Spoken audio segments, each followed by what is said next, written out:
Hey, Ryan Reynolds here.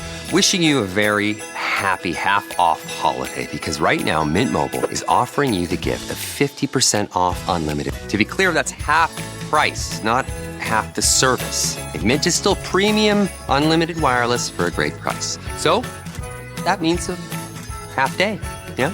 Give it a try at mintmobile.com/switch. Upfront payment of $45 for 3-month plan, equivalent to $15 per month required. New customer offer for first 3 months only. Speed slow after 35 gigabytes if network's busy. Taxes and fees extra. See mintmobile.com. This episode is brought to you by PrizePicks. The weather might be changing, but the feeling of being right never gets old.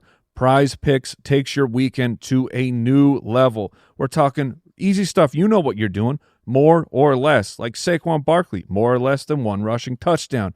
Games with Patrick Mahomes, more or less than 2.5 passing touchdowns. You know what we're talking about. We're playing fantasy. We're playing DFS. Jump in the PrizePicks app. You will not regret it. It makes the weekend so much more fun, and it's really easy to do. Just download the PrizePicks app today and use code DFS to get $50 on lineups after you play your first $5 lineup. That's code DFS to get $50 on lineups after you play your first $5 lineup. PrizePicks is good to be right.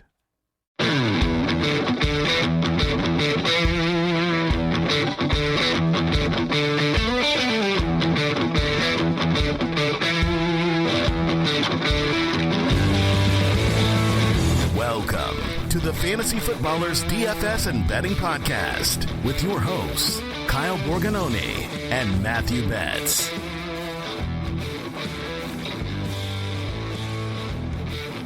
Welcome in. It's Friday, November 28th here. Fantasy Footballers DFS and Betting Podcast.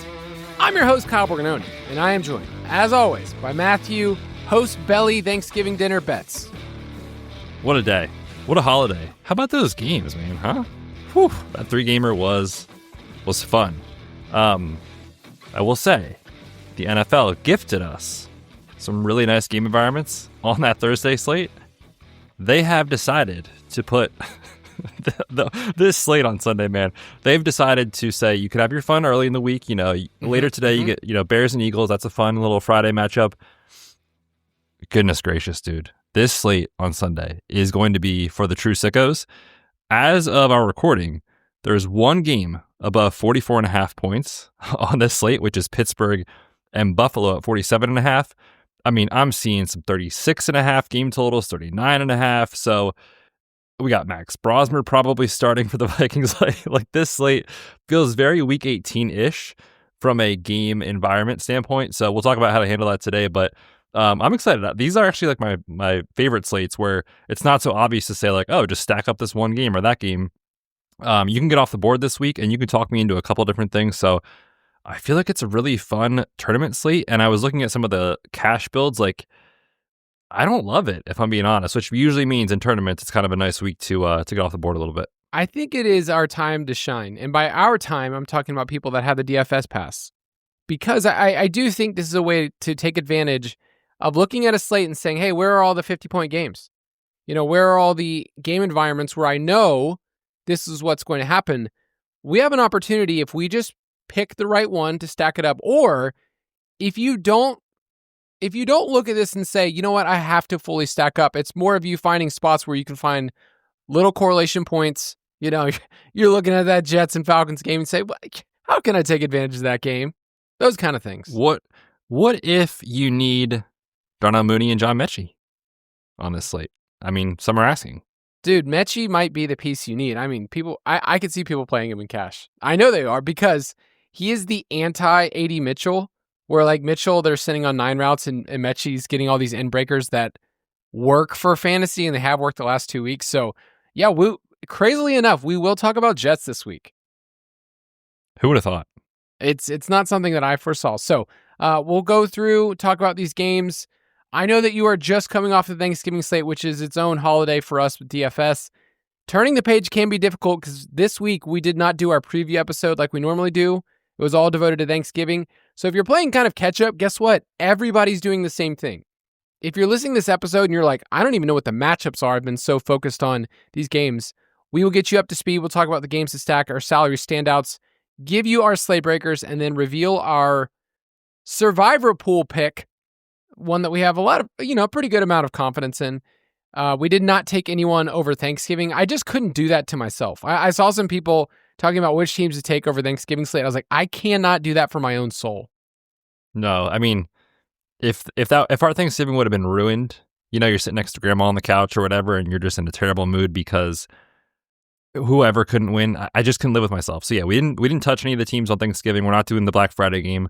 We're on the Sunday slate, and we'll give you guys that pick at the end of the show. You want all of the picks, DFSpass.com. Use the promo code DFSPod. We are in week 13 right now, but just a reminder, we go all through the NFL playoffs. So when we talk about the wildcard round, divisional, conference championships, and the Super Bowl, we get to give 2 whole episodes on that game, talk about it from every single angle, some fun props. We also, get to break down different ways that you can play the showdown slate. So lots of fun. It was a great year last year for bets because not only did his Eagles win, but the piece you needed was Xavier Worthy, who will forever be in your heart as one of your favorite players, but won you a ton of money in that showdown slate. So playoff DFS, I need to remind people, like, we've had this Thanksgiving holiday, but that in itself might be even more fun with everybody. For sure. And if you played the Thanksgiving slate yesterday, the playoff slates that are coming up in January are actually pretty similar, right? Where it's sometimes only a 4-game slate. Sometimes when we get down to, conference championships, it's a 2-game slate. I really like those slates. And I really like the ones that go Saturday. Like there's 2 games Saturday, 2 games Sunday, because you can kind of like adjust your lineup throughout the weekend. So yeah, man, I love playoff DFS. Super fun. Obviously, everybody's watching the game, and, it's always fun to have a little something on the line, especially when it comes to DFS after our season-long leagues are over, dynasty leagues are over, all that stuff. It's our time to shine, Kyle. That's pretty much the only fantasy you can play at that time of year is DFS. So come join us. We go all the way through the Super Bowl, like Kyle said. Straight cash, homie. So we're going to talk about our cash plays, and we do need to give a couple of caveats because not only can news change over the next couple of days, we're recording this before Thanksgiving. There might be some injuries that pop up. A lot of the injury reports that we have in front of us right now are estimations of here's what this player did in a walkthrough, or here's what we think they did. And it's like, we can't really go off of that. So the best part about the DFS pass is that our picks update, and then on Saturday, our best plays will be out for DraftKings and FanDuel. So you can make sure you look at those charts in the DFS pass. But this slate as a whole feels wide open. You talked about the context. There's only 1 game above 44.5. And a lot of teams just don't have the implied point totals that we can lean into. So it does feel a little bit uncomfortable as I start listing the players at each position, even earlier in the week. Like, I'm looking at our optimizer right now, and I can sort by who is our projected value, who are the players that we have as GPP values. I'm still waiting on roster percentages because those usually come out on Thursday and Friday. So at quarterback, do you feel like it's one of those things where Jacoby's brought us this far? He's still under 6K. I mean, it's a lot more expensive than what we were paying a month ago.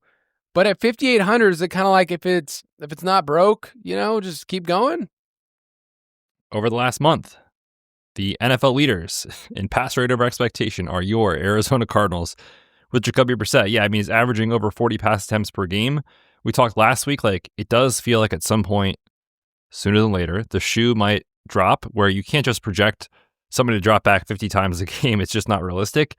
However, this week they get the Bucks, and every team's game plan against Tampa is to throw. They are that pass funnel defense. So I don't see the game plan changing. Now, does he drop back and attempt 44 passes here? Maybe not. But is it likely that he's at least throwing 35, 36 plus pass attempts? I think probably. So I think he's just a safe selection this week for cash games. I would say that if he's like, above 6K, approaching like 6,500, then it's like, dude, we have to have a conversation. But they're just not pricing him up enough for how good he's been for fantasy. And I feel like if you're looking for just that, raw pass volume, he makes so much sense here, especially in this matchup. So I do like Jacoby quite a bit. I also think he's viable over on FanDuel for cash games where he's just 7,100. So I am interested in going back to the well on Jacoby on this slate, and we'll talk about that game here in a bit as well. Yeah, I do think you'll find a lot of interesting builds this week where Jacoby feels like the safe option, but there are a lot of quarterbacks. I mean, you joke about this every single year. We usually get to like week 17 or 18. We're like, all right, we're playing these, backup players. We have a ton of those dudes this week. And by a ton of them, I mean like Tyrod Taylor, Tyler Shuck is essentially a backup to me. We have Shadur. We have Teddy Bridgewater. We have Max Brosmer. We have all these dudes. Davis Mills, if he plays. Where it's like they're cheap enough, they're going to project well. Like Tyrod Taylor at 4,300 is a gross name to bring up. But at home against the Falcons, he doesn't have to do that much. And the context of this slate is what I want to bring up. Normally, I look at a player like Tyrod, it's like, man, there's other quarterbacks on this slate that just have a crazy ceiling outcome that they could just outdistance themselves. Other than Josh Allen, I'm not really scared of anybody else on this slate because the heavy hitters are not on there. Hurts isn't here, Mahomes, Dak, Lamar, Drake May, all the guys are off this slate. So Tyrod Taylor at 4,300, if you get me 12 points, the old Aiden O'Connell line that we've used in the past, I think it's fine, but 15 points, like right now we have him projected for 15.7 points. Like that's a great play. For sure, yeah. And last week, he gave you 13.8 points. It's like, that's probably fine at this salary. And I think that context on quarterback in general here is really important. The quarterback play, just top to bottom, looks very weak on the slate. Like if Josh Allen goes out and does Josh Allen things, he can absolutely separate on the slate. But when you get beyond that, it's like, yeah, I mean, Herbert does have a ceiling, but they're 10-point favorites against the Raiders, whatever they are anymore. Baker's banged up. Stafford obviously can throw for 3 touchdowns, but like you kind of start to go down the names of pricing and it's like, you're not really like terrified of anybody like crushing you outside of Josh Allen. So I do think spending down if you're not willing to play Jacoby as he approaches 6K is totally viable. We'll also throw out too, I'm interested in Davis Mills, which is, I never thought I would say that sentence. If Stroud does not clear protocol, we're still waiting on that news as of this recording, but Indy and Houston does look like it's at least interesting to me from a game environment. It's in a dome. And so I do think Davis Mills, kind of same argument as Tyrod, is 4,500. So I do like that call quite a bit. And on Tyrod, he's obviously not the same dynamic quarterback he used to be, but he will still run a little bit, give you that 20, 25 rushing yards type of situation for the Jets. So I do think he's interesting as well. So yeah, you could convince me, like I said, in tournaments of just about anything at quarterback on the slate because of the context of the slate and game environments as a whole. But are you ready to play Max Brosmer at the Stone Min at 4K? Man, is there a worse spot that you could draw up on the road in Seattle? Start? On the road against a Seattle defense that is, when healthy, been awesome. Man, it's just brutal. This poor kid. For context, he's a UDFA who went to Minnesota, I believe, for 1 year, but he played 4 years prior at New Hampshire in the FCS and also had a redshirt season in there. So he's been in college for forever. He's one of those guys. But man, internally they seem to like him. We'll see. For me, it's not a situation I'll be going to, just given the team total and the systemic failure risk. But yeah, we'll see. I mean, could it be worse than JJ McCarthy at this point? I really don't think so. I mean, there's just other quarterbacks also in this range. Maybe not for cash, but I think Darnold on the other side of that game is going to be a solid play at 5,600. Trevor Lawrence 5,400. So lots of different routes you can go. We'll talk about some of the games that we want to stack up later. But Jacoby feels the safest if you just want to, get out of there and figure out the rest of your lineup. At running back, Jonathan Taylor and CMC are priced up as they should be. 9,800 for JTT, 9,300 for CMC, who leads the NFL in receptions. Just everybody leads in receptions. It's just amazing for CMC. But they're in tough spots, right? Against the Texans, against the Browns on the road for CMC. To me, it feels like in cash, people will not spend up to that spot. And so when you start to go down from there, Bijan at 8,500, De'Von Achane at 8,300. Achane feels like the easiest click of this elite group. Yeah, for sure. I think he's my favorite spend up option on both sites, where you just look at potential game environment here with the Dolphins. They're favored. They're at home. We know what Achane can do in the pass game, obviously, as well, if things do go sideways from a game script standpoint. So whether it's as a rusher or in the receiving game, I think Achane gives you the best combination of those two things, factoring matchup, and then also thinking about like compared to Jonathan Taylor, who, don't get me wrong, I think is an awesome play. It's just matchup's more difficult, and you're saving more than $1,000 in salary to go down to Achane. So I think he is my preferred kind of first guy in for cash games on both sides. So if people are going to build with an expensive running back like we usually do, we usually pick one stud. Like last week it was Gibbs, who essentially was like 3 players in one. in this middle range, Breece Hall might be the best points per dollar play at 6K at home against the Falcons. What's interesting about Breece, he's only on pace for 43 receptions, so it's not getting this insane, ceiling outcomes, but he's just been solid. He's RB15 on the season, and the Falcons are 30th in schedule adjusted points over the last 6 weeks. So I think Breece, just from what do you need to do for me? What's the floor at 6K? I probably won't be playing him and Tyrod together because I don't hate my life, but he's a fine play. I mean, what if the Jets just roll here, Kyle? Come on. It's not the craziest thing, because then we know that Raheem is fired, which he has the best odds of any coach right now to be fired. Oh, does he really? I didn't realize that. Yeah, it's Raheem, Zach Taylor's next, Jonathan Gannon, Stefanski. Glenn's actually lower than I thought he was. He's like 7th or 8th. But what a weird game, man. Kirk Cousins, Tyrod Taylor. Feels like we're turning back the clock here to like 2013 or something. What if I told you that they played December 20th, 2015 against each other? Who could forget? I mean, what a game. They were both top 5 quarterbacks that week.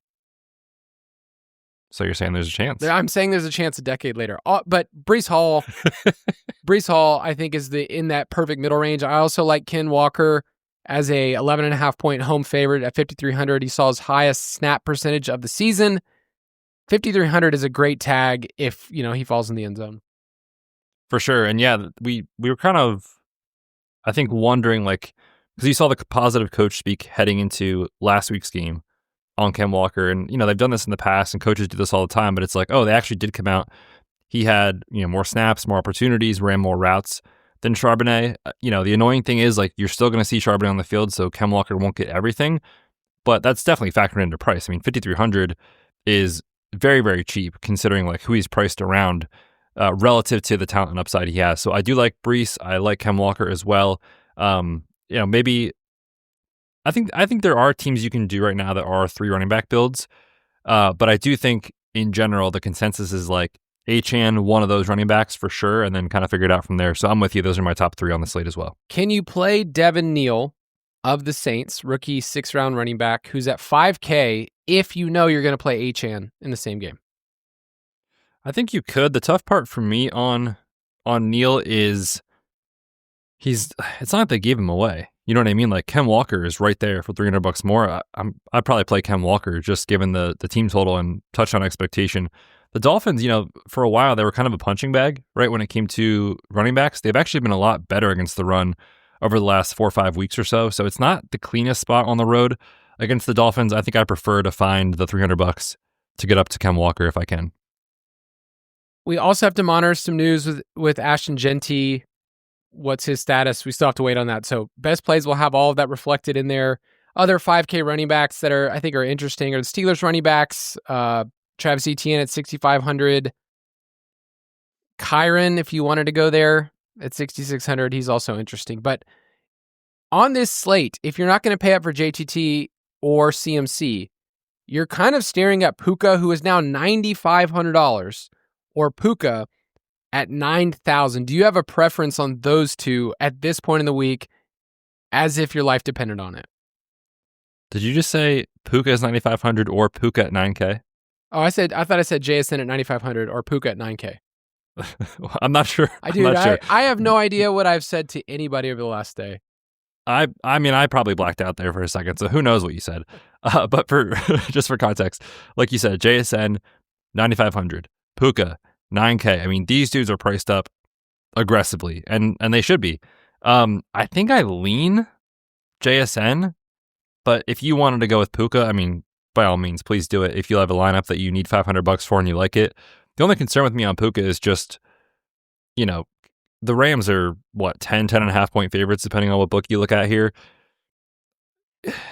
It's tough to see. I mean, the same could be said for JSN, right? They're 11.5, 12 point favorites against the Vikings.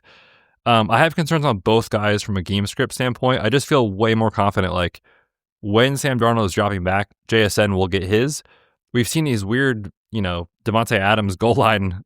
He's a goal line running back, basically, where that really has capped Puka's touchdown upside historically, at least in the last, year or so when they've played together this season. So I think I lean JSN, but, don't get me wrong. You can absolutely play Puka. Devontae Adams has 14 targets inside the 5-yard line this season. So like you're right on. He's their goal line guy. And I was like, man, is that a lot? And I was looking up different players' career. That's as many as Debo has in his entire career. 14 targets inside the 5. And Devontae's done it in 11 games. So it does make it a little bit more fragile for me. I think you can, like, because the quarterback pricing is so cheap, because I bet you can fit in a punt wide receiver like a John Mechie in your lineup, or one of the Texans wide receivers, then I think that you can end up getting all the way up to JSN. And that's kind of where I feel comfortable right now. What about in the middle range? Like, are we doing this Michael Wilson thing where it's like, okay, well, he was 3,800 and now he's 4,800, now he's 5,900, and we're just going to like keep paying up because if he is Jerry Rice, then this is too cheap. I mean, you tell me. Do you like 18 targets? It's fine. Do you like 15 targets? That's not as good. If these trends continue, Kyle, we might only get 12 targets here. Yeah, it is getting to the point where it feels so uncomfortable, doesn't it? But as you mentioned with Jacoby, historically the game plan is throw against the Bucs. Now, we're still waiting on official Marvin Harrison Jr. news. I believe he was seen at practice as of Wednesday. That will change the projection, and that will change potentially how things look. But if he is out, I think you just have to trust the volume and trust that Jacoby is looking for Michael Wilson. You know, Gannon came out and said, like, look, when guys are making plays for you, you're going to give them the football. It's a very novel concept that they're following there in Arizona. But I do think Michael Wilson has shown enough that even at this tag, to hit a median projection, I'm definitely cool with it in cash. As the salary gets more expensive for both Jacoby and Michael Wilson and Trey McBride, who we'll talk about here, you can certainly find a way to fade them in tournaments, especially if they're being popular. But like I said, for cash games, I think we just trust the volume and just kind of, as gross as it feels, just trust the volume and kind of go there in cash. In the middle range, it's him. I like Ladd McConkey, but it still feels like a lot to pay, knowing that the ball could go to, Keenan Allen, could go to Huge, it could go to Gadsden. So I think it's kind of tough to fully trust Ladd at 6,300, although I think he's the best Chargers wide receiver. But I think it's going to be expensive.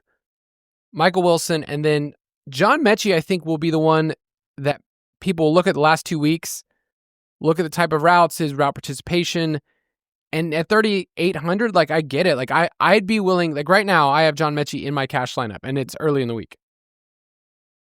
What about, do you prefer him or Jaden Higgins for only $100 more?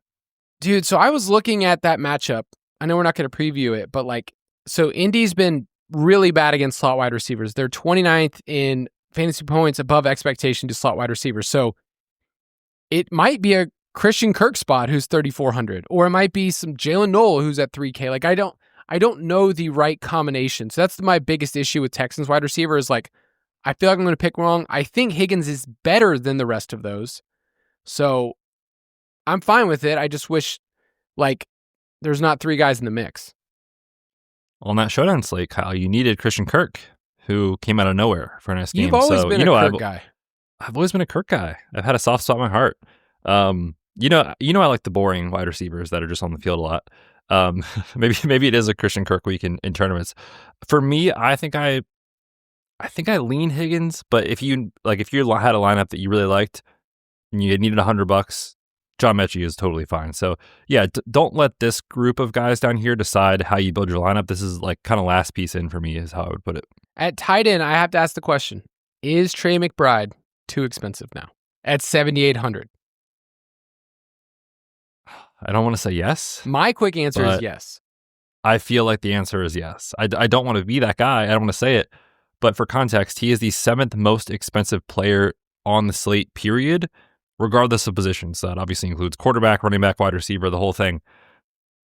There's a path to failure, right? Like last week, he had a good game, even in full PPR, but you didn't absolutely have to have him in tournaments. And I feel like this week is potentially the same situation where, yes, he will probably pop up for 5, 6, 7 catches, go for 70-ish yards, but if he doesn't find the end zone, that's not going to be good enough at this salary. So I do think he is fadeable this week. It's definitely terrifying, but man, yeah, when you get close to 8K on DraftKings, like did Prime Kelsey ever get there, or Gronk, or those guys? Like, it kind of feels like this is like uncharted waters. Yeah, no, Kelsey got up in this range where I believe there's weeks where Kelsey was in the 8K, but still, it is expensive because I'd rather pay up for JSN, and I don't think the field will pay up for McBride as much as they have in the past.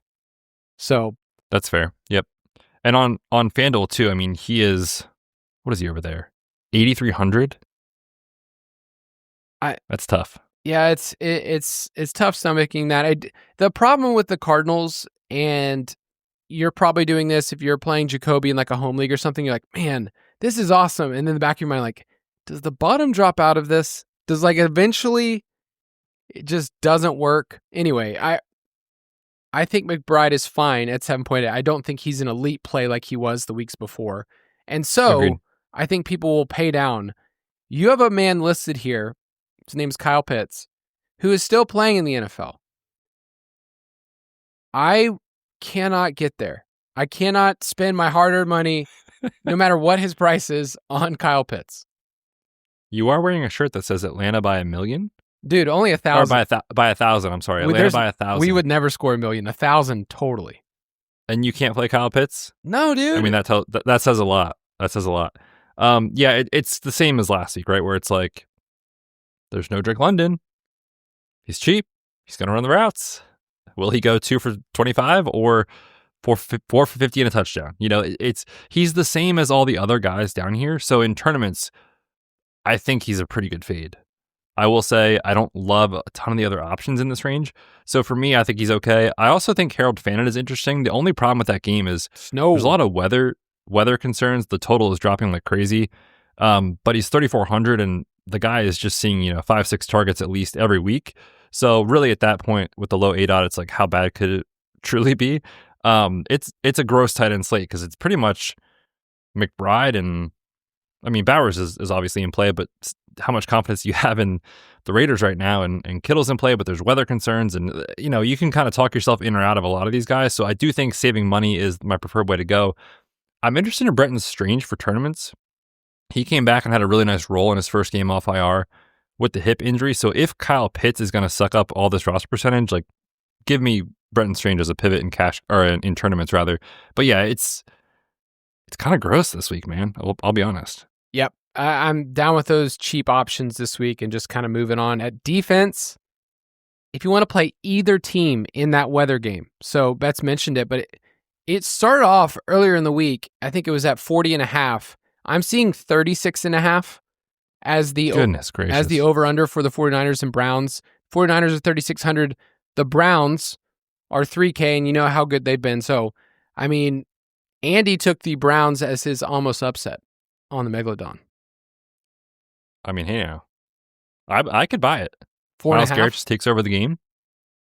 Yeah. The spread is also moving in favor of Cleveland too. So so you can play either of those defenses, but I do think you can spend down, play the Jets at home in a gross game environment against my Falcons and against Kirk Cousins, who somehow is still the quarterback. So if you want to spend down, go ahead and do that. Be my guest. Let's take a quick break, and then we'll talk about some games. Traditions are a game changer. Traditions have the power to turn a simple moment into a memory. Bring a whole city together. And they're even what inspires us at Tostitos to make our masa the traditional way. Starting with whole corn kernels. No artificial flavors, colors, or preservatives. We craft our chips for whatever your tradition is. Tostitos. Tradition matters. Official chip and dip sponsor of the NFL. Hey, Ryan Reynolds here. Wishing you a very happy half-off holiday because right now Mint Mobile is offering you the gift of 50% off unlimited. To be clear, that's half price, not half the service. Mint is still premium unlimited wireless for a great price. So that means a half day. Yeah? Give it a try at mintmobile.com/switch. Upfront payment of $45 for 3-month plan, equivalent to $15 per month required. New customer offer for first 3 months only. Speed slow after 35 gigabytes if network's busy. Taxes and fees extra. See mintmobile.com.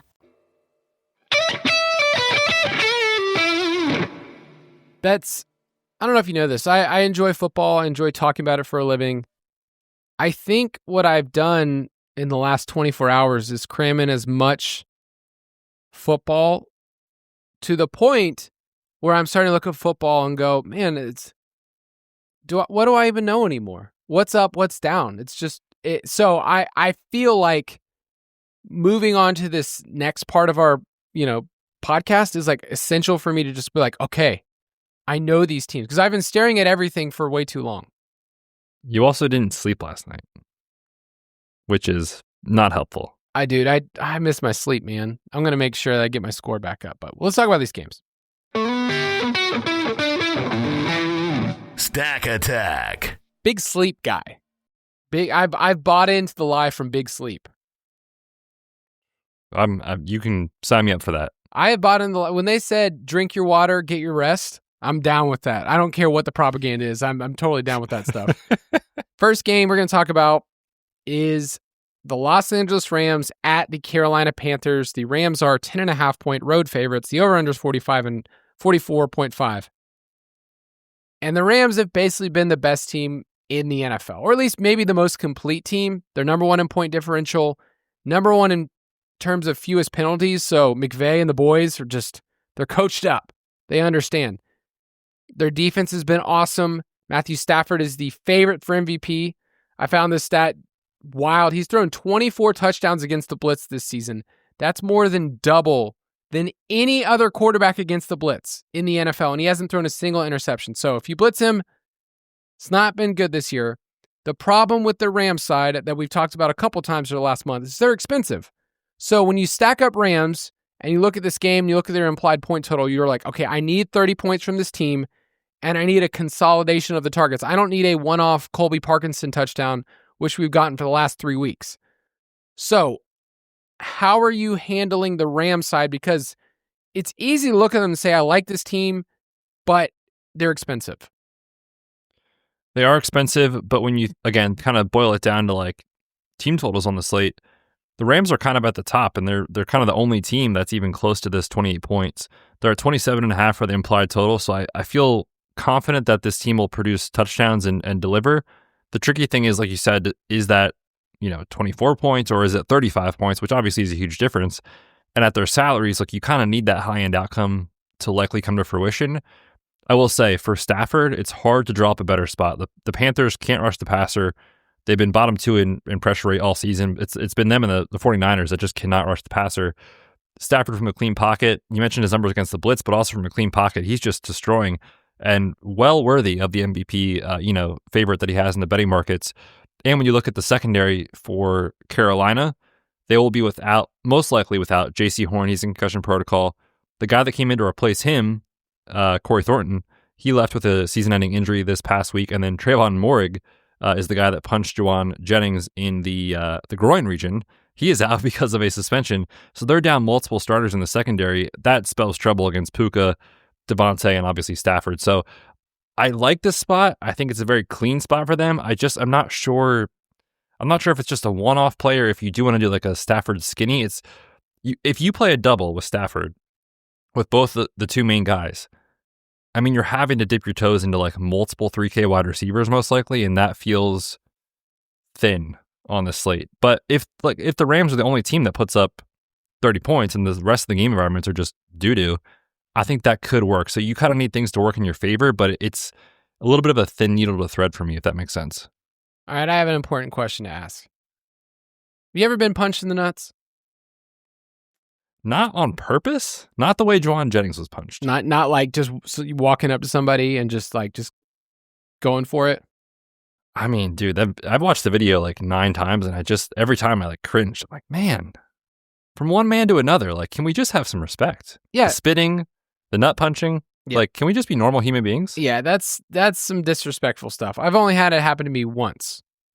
And the story goes that I was on the streets at a certain part of Atlanta, the inner city parts, and I had someone who, let's just say they were without a home, and they definitely came up to me and punched me in the nuts.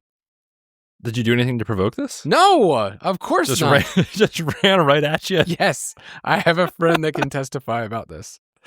So goodness, man, I'm never going to Atlanta ever. Oh, dude, Philly people would do that for fun. They would gladly do that for fun. Dude, Atlanta, you guys are sick down there. I'll tell you what, dude.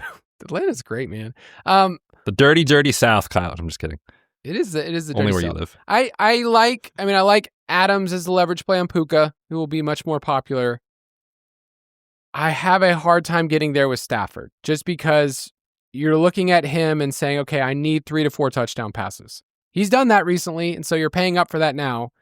And on the Carolina side, we took an under on Bryce Young. We should probably take an under on his career as a whole, because no one has been given a longer leash of like, hey, could he be our franchise quarterback? Unless he plays the Falcons. I don't have interest in Rico Dowdle, who's very, very expensive. I guess you could always play Tedero as the bring back, but I don't think you need a Panther on this slate. I think that's probably fair. I mean, they only have a 17.5 team total. It's not great. The thing that's interesting is on paper, this is a spot where, in theory, the pass catchers for Carolina can rack up reception volume, because the Rams, when you look at how they perform, they're number 1 EPA defensively so far this year, but they're also kind of middling in success rate. In other words, they're not giving up a ton of touchdowns, explosive plays. They'll give you the underneath stuff, and they'll let you kind of work your way down the field. We saw it with Mac Jones a couple weeks ago, and he's just peppering his guys and getting reception volume. The problem is, I just don't know if Bryce Young can do that. He's been among the worst. It just, no matter what metric you look at, he just has not been great.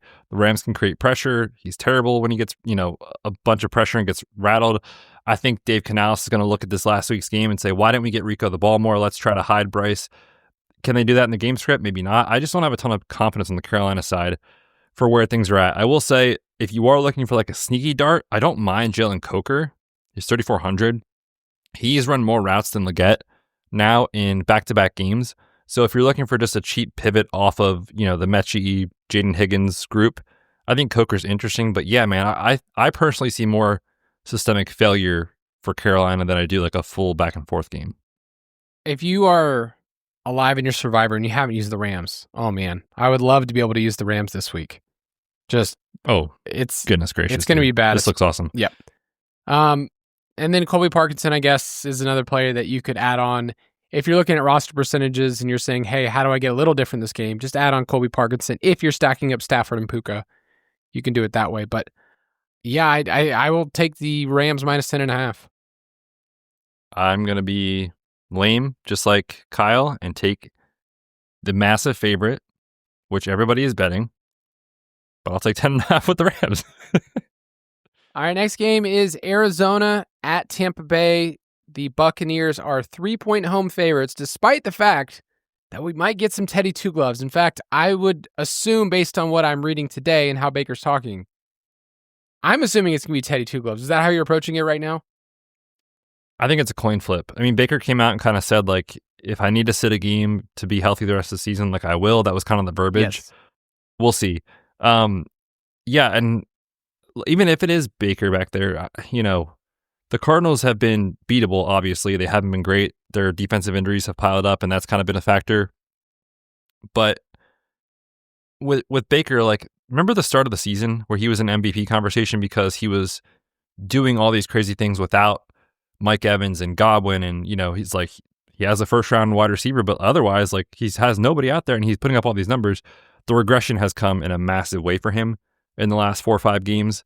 So even if he is the guy, I'm not super into the spot for Baker. And then, because Godwin's back, but he's a part-time player, it takes some projection off of Tez Johnson and some of these other dart throws we've been playing. So I don't know, man. It feels tricky to stack Baker or Teddy Bridgewater, whoever it is, this week. I don't know that I'm super into it. What about you? The hardest part about this game is you try to project the playing time, like you mentioned, for the running backs on both sides. And you're like, okay, who's the guy? They mentioned this is what we did with Godwin last week. We'll probably do the same thing with Bucky. If you knew you were getting 20 to 25 snaps for Bucky Irving, you're not playing him. And no, especially at his salary. Yeah, he's just not even close. Sean Tucker took a step back in terms of usage. I will never play Rachaad White. He's maybe one of the most inefficient backs this side of Tony Pollard. And then same thing on the Arizona side. If Trey Benson, Michael Carter, Bam Knight, it's just really hard to get there on any of those guys. And then you go to the wide receivers and you're asking the exact same questions, because we're talking about Marvin Harrison Jr. if he returns, a chalky Michael Wilson, a chalky Trey McBride. The pieces in this game I think I like the most are Jacoby, because he's Jacoby. And then if you can figure out the Godwin, Tez Johnson, Emeka Egbuka grouping. Like those guys are interesting to me because I think roster percentage-wise, they won't get too high. Yeah, for context on Godwin, like they kind of talked about, we got to ramp him up. Like Godwin, obviously, he's literally been dealing with an injury for a year plus, which I feel bad for the dude. Like it's just been a long calendar year for Godwin. But he came back last week. He only ran 38% of the routes. That was part of the design for him. They're going to ramp him up. So, are you going to project 50% of the routes, 60%, somewhere in that range? You're still not going to get a full-time player, so it's tough to get there on him. And then that really hurt Sterling Shepard the most this past week. Tez Johnson was still out there kind of as the second guy or third guy, however you want to put it, with Godwin. But to me, he's interesting in this game. If you are going to stack up Jacoby, I think just based off the way salaries work, Tez would be my preferred play, just given the 79% route rate, even with Godwin back last week. I think he'd be my favorite guy to go to, but that's more of like a dart throw type of situation in tournaments. Yeah, so I guess the way that I'm looking at this game is if you want to stack Jacoby with Trey McBride, you're already eating into a lot of chalk. If you can find the Buccaneers wide receivers that pay off at cost, so Tez Johnson at 4,200, he has 5 touchdowns on the season. He's still running enough routes. Godwin at 5K. If they're the dudes that catch a touchdown, like I'm fine bringing it back with 1 or 2 of those guys. And you're just saying this game goes off. Like the total is fine for the slate. It's not great if we were normally looking at a 10-game or 11-game slate. And we're like, 44.5, man. That's not great. But I do think overall, the way that the Cardinals are throwing the ball, the way that they've leaned it into the past can move this game where I think the over is in play even if Teddy's here. If it was at 3.5, I would gladly take the Cardinals on the road if it's Teddy. Cardinals plus 3.5. But yeah, it's the pass rate that at least allows us to say this game could go off. Yep, that's a good way to put it. So I will say I'll take the over. I will take our king, Jacoby, plus the points. Okay. Jacoby needs to be protected at all costs. Him, Jameis, Mac Jones, all the boys. Just the boys. Make sure that they are alive and well for the NFL to keep rolling. Let's take a quick break, and we'll talk about some more games.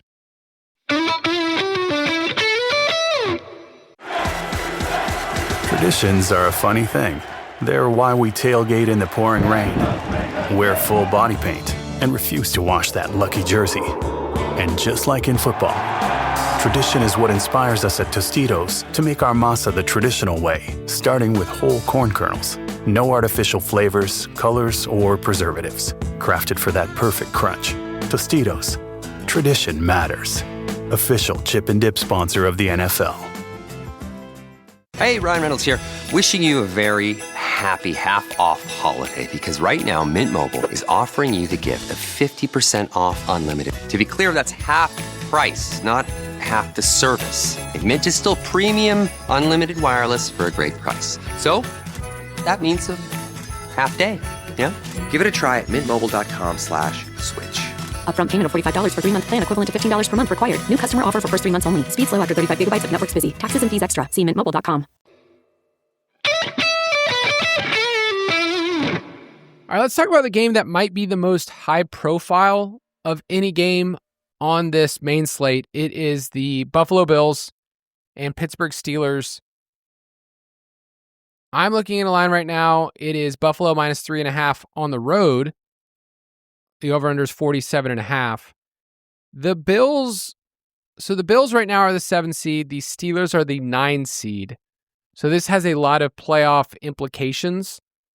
And for Josh Allen, he's the most expensive quarterback on the slate. So we kind of have to ask the question, what do you need to do at your price point to really pay off? He's $7,500. He's $9,400 on FanDuel. He's actually had a tough time on the road this year. He has just one 20-point game on the road, but no one else can really match his ceiling on this slate.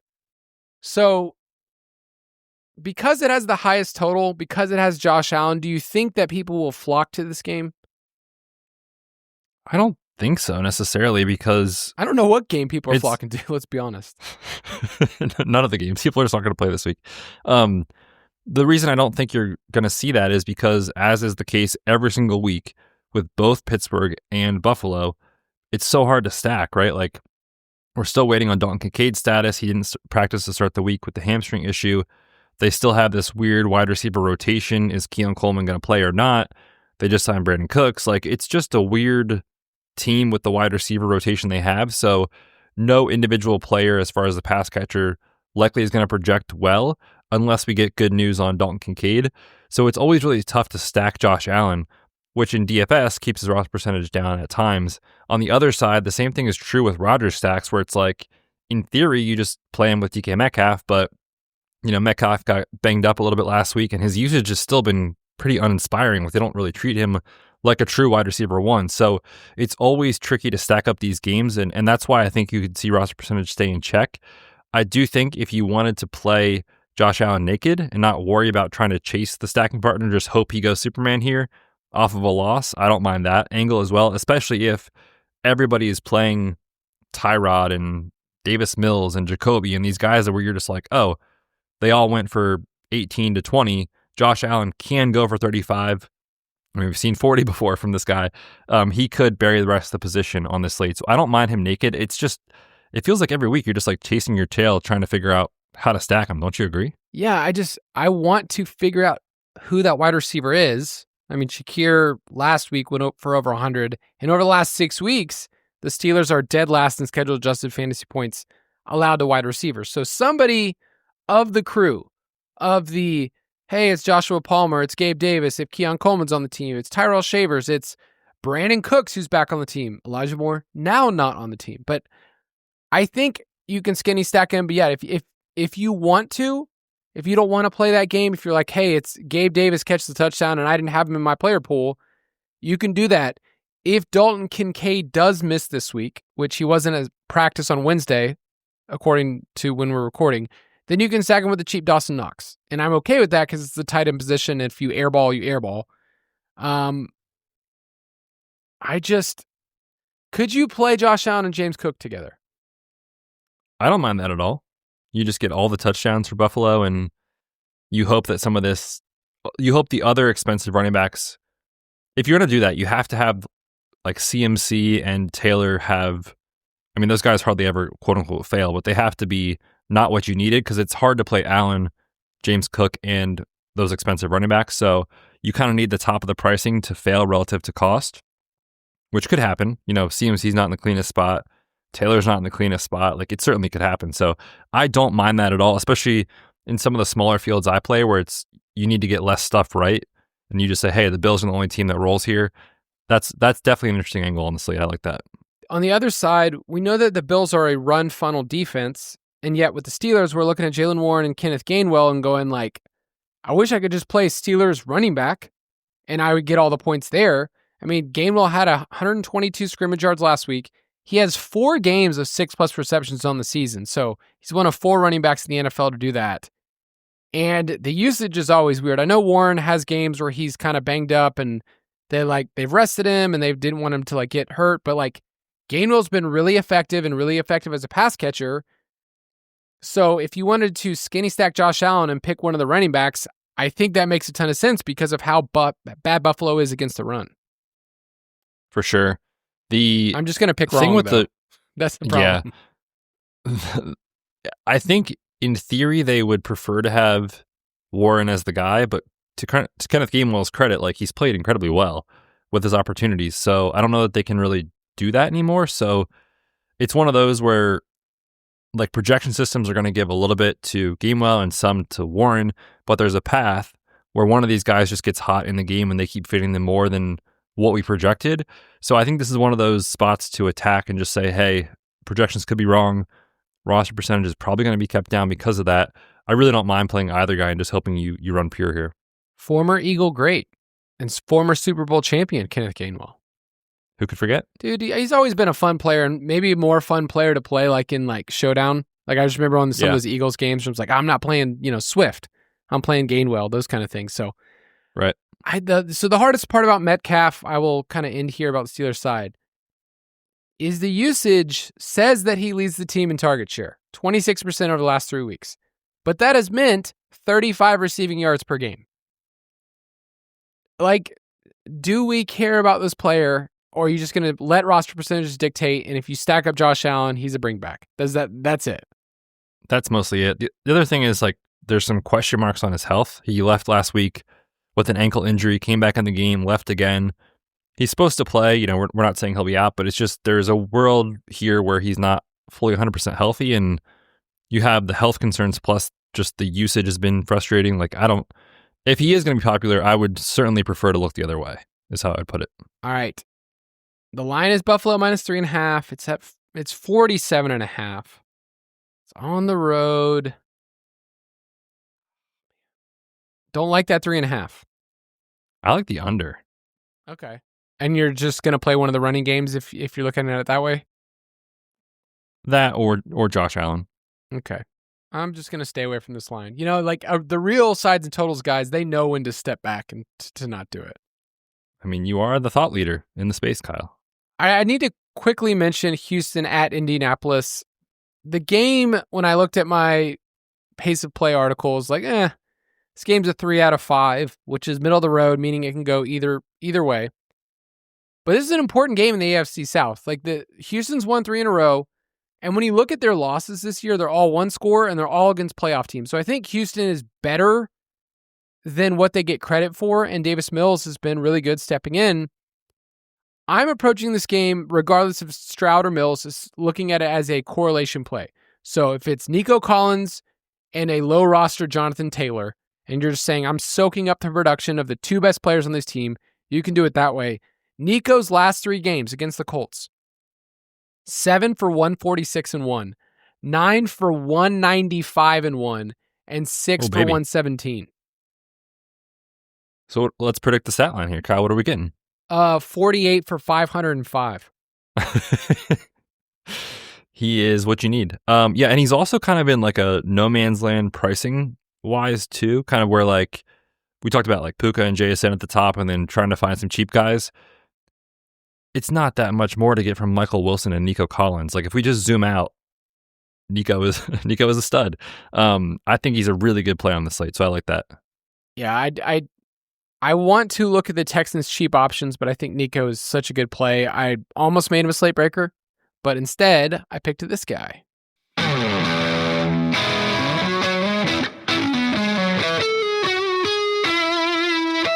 Slate Breaker of the Week. Actually, I'm going to let you go first because you picked a player in that same game of the Colts and Texans. Yeah, I'm going to go with Jonathan Taylor. He's expensive. That is a concern because he does have to have a great game here to pay it off. But Indy goes from on the road at Kansas City, historically a very tough place to play. They're back home. They're 4.5-point favorites here. And I think Daniel Jones, he's shown a little bit more regression recently, hasn't had the same shine he had in the first month of the season. Shane Steichen, I think, can self-scout here and say, hey, we got to get JT going. If I'm them, I want to avoid this Houston pass rush at all costs. We saw James Cook pop up for a huge, I won't say a huge game, but a nice long touchdown run. I think that's the thing with Houston is like they will be very good in run defense, but they do allow every now and then an explosive play in the run game. And when you think about Jonathan Taylor, that's sort of what he does. So give me JT here. I think because you have Achane, you've got CMC on the slate. I don't think he'll be completely overlooked, but I think he'll be less popular than he otherwise would be. Give me some Jimbo Cook, which I feel like I've brought him up as a slate breaker multiple times this year. He's 7,600. He's right below Achane in terms of pricing. I think that will keep his roster percentage in check. Buffalo, we mentioned in that game, is a 3.5 road favorite. This year on the road, James Cook is averaging 121 rushing yards per game in 5 games. He's been really, really good and a touchdown. Pittsburgh is 22nd in yards before contact, 26th in explosive rush rate. And if you just look at like what is the core of this Buffalo offense, it's running the ball inside the red zone, it's running it outside the tackles, and that's kind of been the Steelers' weakness this year. So I think on the road, they're going to put the ball in Jimbo Cook's belly, maybe 18 to 20 times. Dude's going to go off for 120 and 2, win you some money for your family. I love it. Love James Cook. Dude, he's such a fun tournament play. You brought it up weeks ago. It's like he's Derrick Henry to people. They're like, why? They don't really throw him the ball a ton. He's good at it. And yet he doesn't get clicked enough because people are scared because of Josh Allen. but James Cook's a great play. Prop it like it's hot.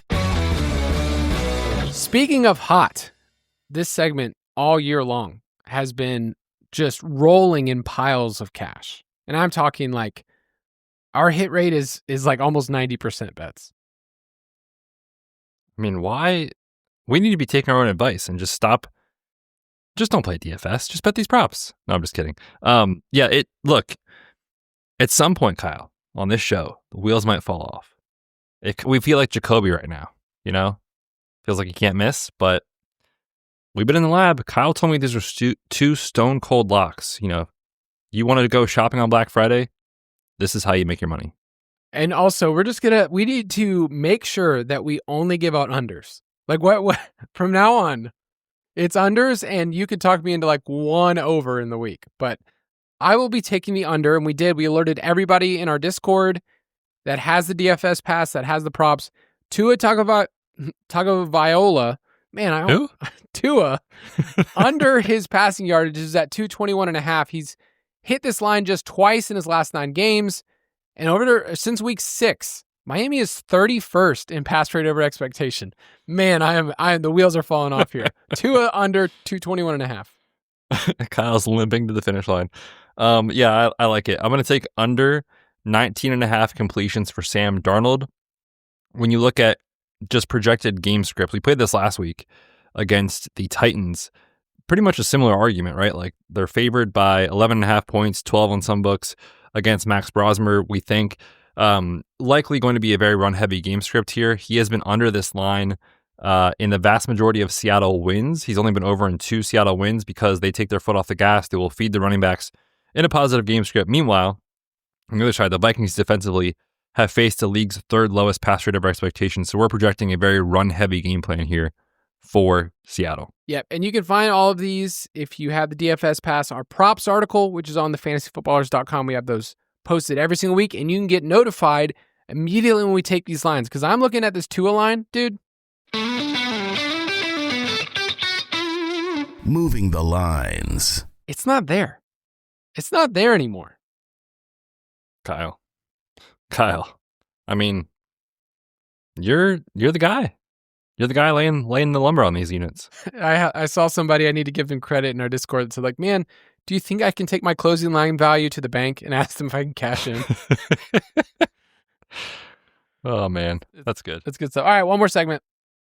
Well, if you take a look at this, I tented my pants. Yes, we are still alive in our survivor pool. It is week 13. We've come this far to not lose. Okay, last week, it was the Ravens, gave us a first half scare. Then the boys took care of business. The rest of the way, so 13, 14, 15, 16, 17, 18, we can take heavy favorites if we want to. And we have actually defeated this team 4 times, so why not make it a 5th and go against the Raiders again? We have the Chargers, who probably will be one of the more chalky teams if you've saved them in your tournaments, but they are 10-point home favorites. They're coming off the bye. Hard Dog has been there with the boys. We obviously love the Chargers, and if we truly went down, it has been an honor serving with the Chargers. I can tell you that right now. Yeah, the last time we saw the Chargers, they looked inept, right? That was the game before the bye week against the Jaguars where they just got destroyed. So you think about kind of just get right spot out of the bye week. Maybe they get a little healthier here off the extended rest. You got the Raiders with turmoil. They they fire Chip Kelly. Gentie's banged up. The offensive line is still an issue. Geno Smith, all the things. So yeah, let's just trust Harbaugh. Herbert, just get this W. They are 10-point home favorites this week against the Raiders, who have a 15.8 implied team total on this slate. I've seen some people talk about this and say, well, the Raiders are changing up their OC, so it could be really good. They're bringing in Greg Olson, who has been there for a while, who shouldn't be there on his third tour. His third tour. How do you say Tua's name? Tua. Cheater. Oh, man. So Chargers will be our pick. I will say that we have the Raiders on our roadmap a couple more times. And I wonder if there will be a day where we go, man, we We tried to defeat the Raiders 7 times in our Survivor pool, and we milked it too far. Yeah. But this is the only way to get even on the over 5.5 wins. That's exactly the point. Thank you. Thank you for bringing that up. Well, it's been a very, very long day, week, month, whatever it's been for Thanksgiving. We hope that you have a great weekend with your family, and make sure you check out Everything the Best Plays. Tell everyone goodbye. Yes, hopefully everybody had an awesome Thanksgiving. Enjoy the Black Friday game later today. And we're back on Tuesday to break down a recap of this main slate and look forward to the next one. Good luck this weekend. We'll catch you then. Have a good weekend. Thank you for listening to another edition of the Fantasy Footballers DFS and Betting Podcast. Don't forget to visit us on the web at thefantasyfootballers.com.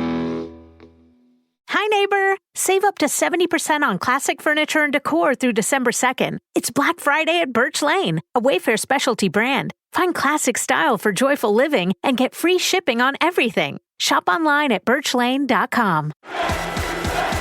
Traditions are a funny thing. They're why we tailgate in the pouring rain, wear full body paint, and refuse to wash that lucky jersey. And just like in football, tradition is what inspires us at Tostitos to make our masa the traditional way, starting with whole corn kernels. No artificial flavors, colors, or preservatives. Crafted for that perfect crunch. Tostitos. Tradition matters. Official chip and dip sponsor of the NFL.